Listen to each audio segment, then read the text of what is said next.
Well, Gambia's new president, Adama Barrow, returned this week to Gambia from neighboring Senegal, where he'd been staying since unrest swept that country after longtime President Yahya Jammeh refused to concede the election in December.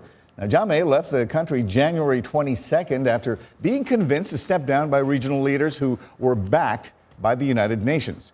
Barrow was declared the winner of the December 1st presidential election, but after conceding defeat, Jammeh refused to hand over power, citing alleged mistakes by the Independent Electoral Commission.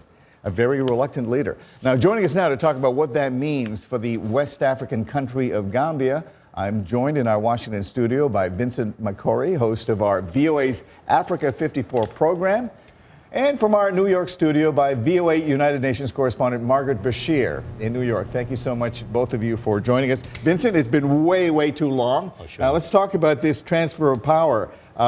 As far as transfers go, this is fairly significant. 22 years in power. It is significant. This 22 years in power by a guy that has been described as perhaps one of the most repressive leaders. He was also eccentric. This is a guy who claimed that he can cure diseases, including HIV/AIDS through some kind of prayer. But over the 22 years, he held the country by, an iron claws. He tortured people, his opponents, any activist was arrested, tortured, some died.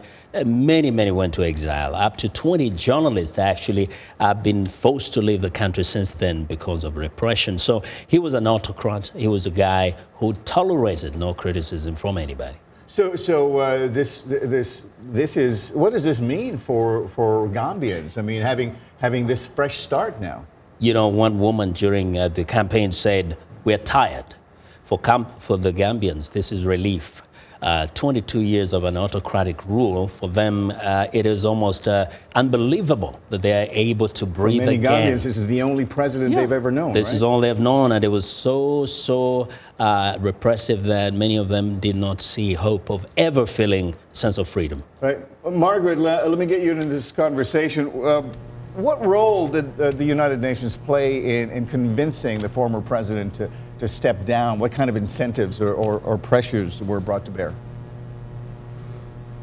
So the UN was active on two fronts. They had the West Africa representative, Mohamed Ibn Shambas. He was doing some shuttle diplomacy back and forth, trying to deal with Jammeh, trying to encourage him to step down, go peacefully. He was working with ECOWAS, the regional bloc, which was very heavily involved in this, and the African Union. And on the second front, the UN Security Council put out a resolution, a unanimous resolution for once they're united, and they basically said, Mr. Jammeh, you're illegitimate. We recognize Adama Barrow, and they didn't go so far as to authorize the Senegalese troops from ECOWAS, but they basically said we're opening the door to this. So there was this threat of something bad that could come. So there was united messages and pressure, and we see it ended up in a conflict prevention situation. Right, and this is where the UN really shines, Margaret. Right now, though, is there any concern among UN members there about political instability, I guess,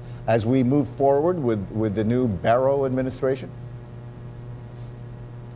Well, look, it was so dangerous, Mr. Barrow couldn't come back until this week. So, of course, there's concern. And the UN is beefing up its country team in the country.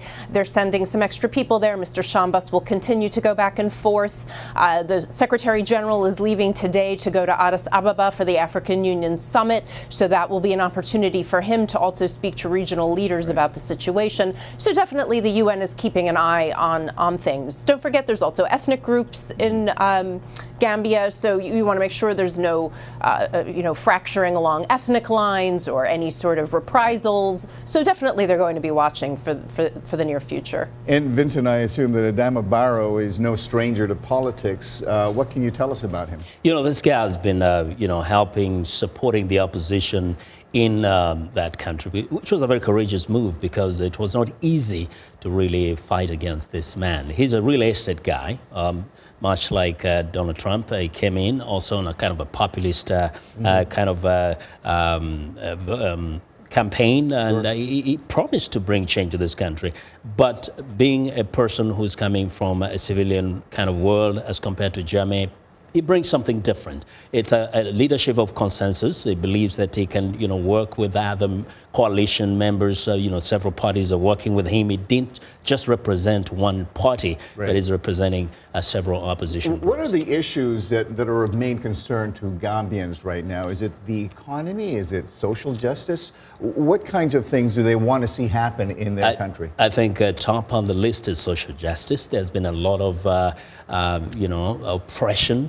They want to see the rule of law come back, and then, of course, the economy, because this guy personalized the economy of the country. It's a very small country, really a very small country. Ideally, they shouldn't be having this level of poverty, but this guy really, personalized everything, and people couldn't speak freely.